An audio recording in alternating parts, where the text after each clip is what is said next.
Hello साथीहरू, नमस्ते। तपाईलाई मेरो च्यानलमा स्वागत छ। आज फेरि म नयाँ भिडियोको साथ आइसकेको छु। आज चाहिँ म चिकन बिरयानीको रेसिपी लिएर आएको छु। यो चाहिँ एकदम मिठो हुन्छ साथीहरू। बिरयानीको लागि हामी होटल जानु पर्दैन साथीहरू। आउनुहोस्, यसलाई चाहिने सामग्रीहरू: 1 केजी बासमती चामललाई लिएको छु, 1.5 केजी चिकन, यहाँ चाहिँ मैले सुकमेल, ल्वाङ, मरिच, दालचिनी र अलैँचीलाई लिएको छु, तेजपत्ता,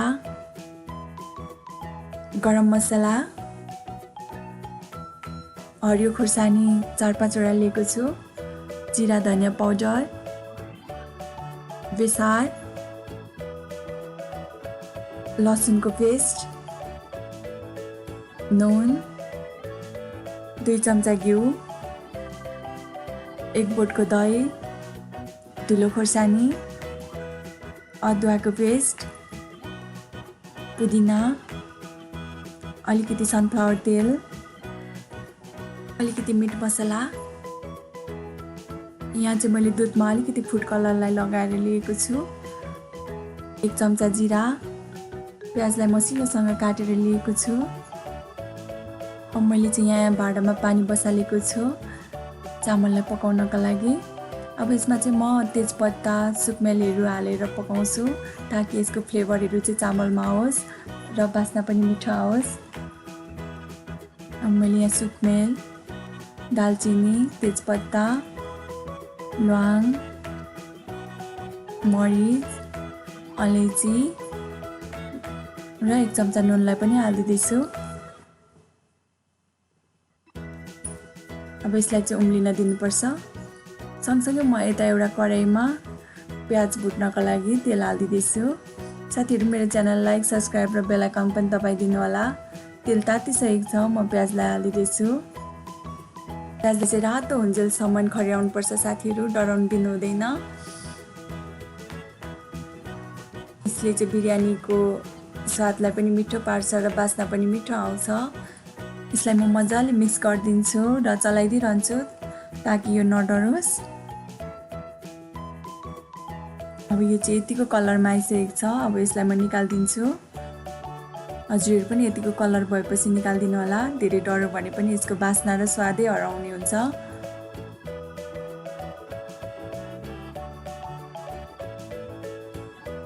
अब प्याजलाई पनि मैले फ्राई गरिसकेँ। अब चिकनलाई म मिक्स गर्छु।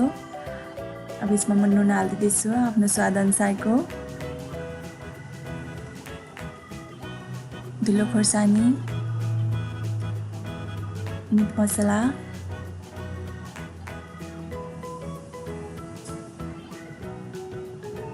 जिरा धनिया पाउडर,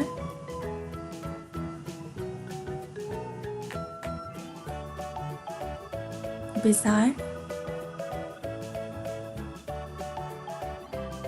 गरम मसला,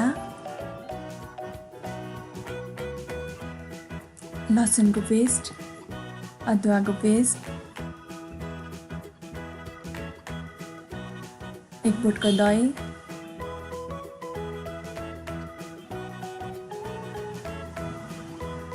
अब यसलाई चाहिँ म मजाले मिक्स गरिदिन्छु। साथीहरू, यसरी मजाले मिक्स गरिदिनुपर्छ ताकि यसको मसलाहरू मजाले घुलोस्, मिक्स होस्। मजाले मिक्स भयो भने यसको स्वाद पनि मिठो आउँछ।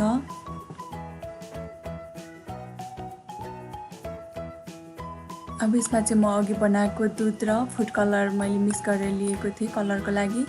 हजुरहरूसँग केसर छ भने केसर हाल्नु सक्नुहुन्छ। अब मसँग केसर नभएको कारणले गर्दा मैले चाहिँ यहाँ फुड कलर लगाउँदैछु। अब यसलाई पनि म मजाले मिक्स गरिदिन्छु। अब यसमा चाहिँ मैले अघि भुटेको प्याजलाई हालिदिँदैछु। यसलाई पनि मजाले मिक्स गरिदिनुपर्छ।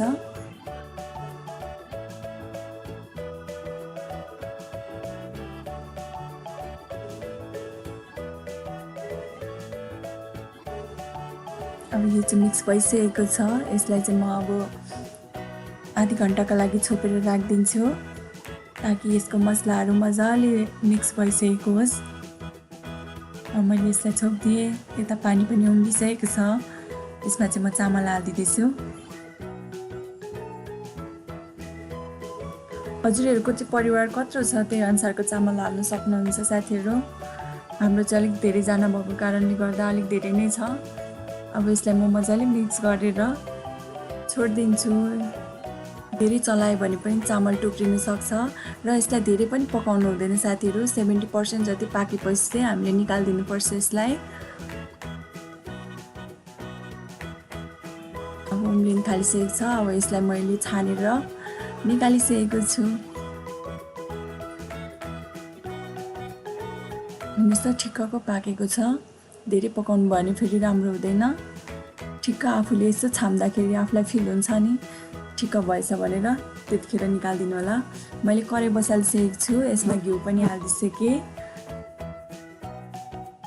अब यसमा चाहिँ मैले सुक्मेलहरूलाई हालिदिएको छु। 1 चम्चा जिरा, तेजपत्ता, हरियो खुर्सानी र अघिको चिकनलाई म हालिदिँदैछु।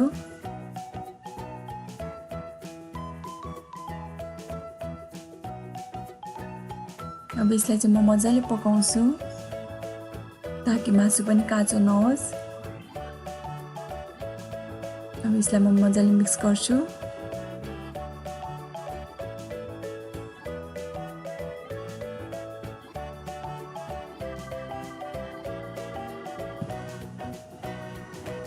मासुहरूको लिँदा चाहिँ अलिक ठुल्ठुलो पिसहरू काटेर लिनुहोस्, फेरि ढुटिन सक्छ। अब यसलाई चाहिँ म केही बेरको लागि छोपिदिन्छु। मैले चाहिँ यहाँ 10 मिनट जति छोपिसकेको छु। हेर्नुहोस् त मासुबाट कति मजाले पानी निस्केको छ। अब यसलाई म मजाले मिक्स गर्छु।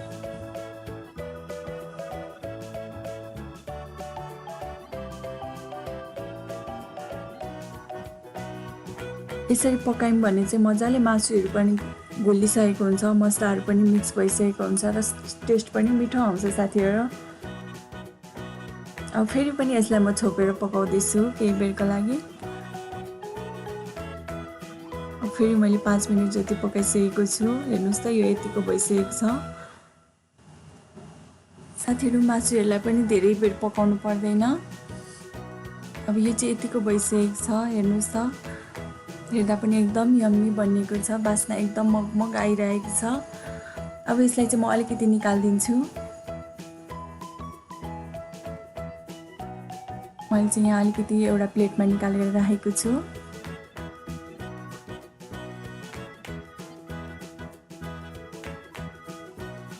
यसलाई चाहिँ म अर्को राइसको माथिबाट राख्नका लागि लिएको छु।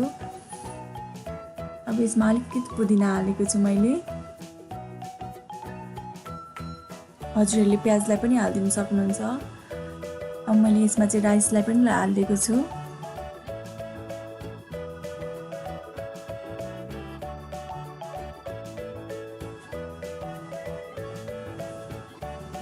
अब यसलाई मजाले मिलाइदिनु होला। मैले चाहिँ यहाँ आधी मात्रै चामललाई युज गरेको छु। अब यसको माथि चाहिँ मैले अघि निकालेको मासुलाई राखिदिएर लेयर बनाउँदैछु।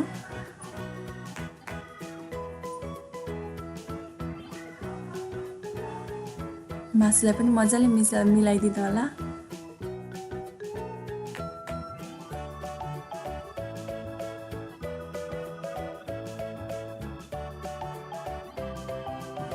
अब यसमा चाहिँ म पुदिना हालिदिँदैछु। पुदिनाले पनि एकदम बास्ना आउँछ, स्वादलाई पनि मिठो बनाउँछ। सँगसँगै म अघि फ्राई गरेको प्याजलाई पनि हालिदिँदैछु।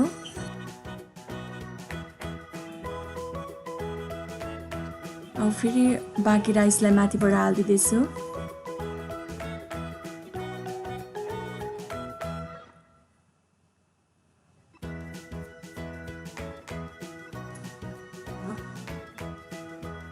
अब यसलाई पनि मजाले मिलाइदिनुहोस्।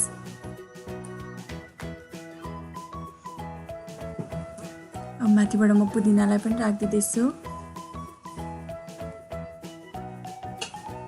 सँगसँगै म फ्राई गरेको प्याजलाई पनि राखिदिँदैछु।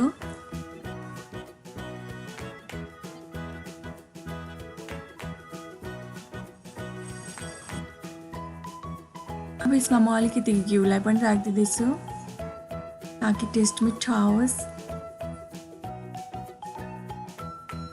मैले चाहिँ यहाँ 1 चम्चा जति घिउलाई राखिदिएको छु र यसमा अब म कलरको लागि म फुड कलर र दुधको मिक्सलाई हालिदिँदैछु।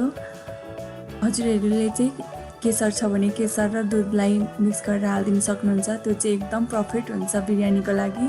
मसँग चाहिँ केसर नभएको कारणले गर्दा यो फुड कलर हालेर बनाउँदैछु। अब यसलाई चाहिँ म 25 मिनटको लागि सानो ग्यास पारेर छोपेर राखिदिन्छु।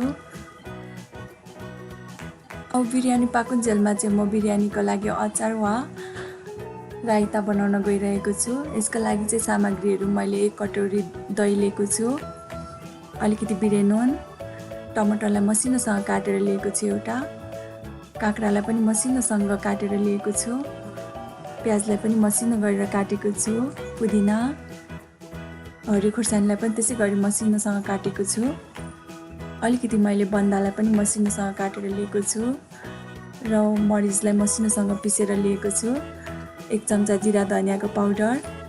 अब मैले चाहिँ यहाँ एउटा भाँडामा दहीलाई हालिदिएँ। अब यसमा चाहिँ अरू सामग्रीहरू हालिदिँदैछु म। यहाँ मैले आधी चम्चा जिरा धनिया पाउडरलाई हालेको छु, अलिकति मरिचलाई, बन्दालाई पनि हालिदिएँ, बिरे नुनले चाहिँ स्वादलाई एकदम मिठो बनाउँछ साथीहरू। प्याज पनि हालिदिएको छु, पुदिना, हरियो खुर्सानी, काँक्रा, टमाटर। अब यसलाई चाहिँ म मजाले मिक्स गरिदिँदैछु। यो चाहिँ बनाउन एकदम इजी छ, हेर्नुहोस् त बनिसकेको छ र यसलाई चाहिँ बिरयानीसँग खाँदा एकदम मिठो हुन्छ साथीहरू।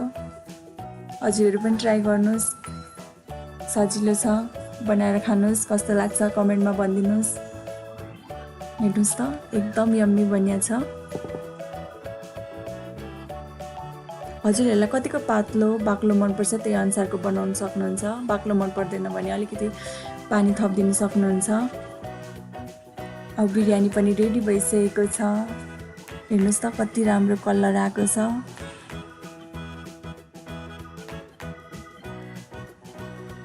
अब यसलाई पनि म सर्भ गर्न गइरहेको छु।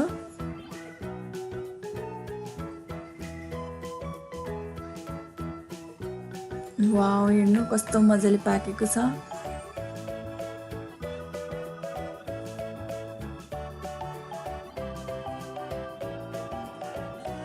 हेर्नुहोस् त एकदम मिठो बनिया छ।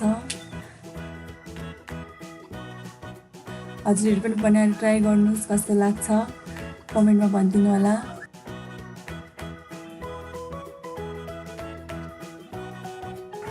साथीहरू बिरयानी खानुको लागि उठेरै जानु पर्दैन। हेर्नुहोस् त कति मिठो बनिया छ, मासु पनि मजाले पाकेको छ। अब यसलाई चाहिँ म राम्रो देखाउनुको लागि 2टा पुदिना राखेर डेकोरेट गरिदिँदैछु। हेर्नुहोस् त कति राम्रो देखिएको छ, एकदम टेस्टी भएको छ साथीहरू। हजुरहरू पनि बनाएर खानुहोस्, एकदम मिठो लाग्नेछ तपाईँलाई। मेरो रेसिपी मन पराउनु हुनेछ, मलाई विश्वास छ। अब यसलाई चाहिँ म अघि बनाएको अचारसँग सर्भ गर्दैछु। भिडियो अन्तिमसम्म हेरेर साथ दिनुभएकोमा धेरै धेरै धन्यवाद। Thank you for watching. Don't forget to subscribe.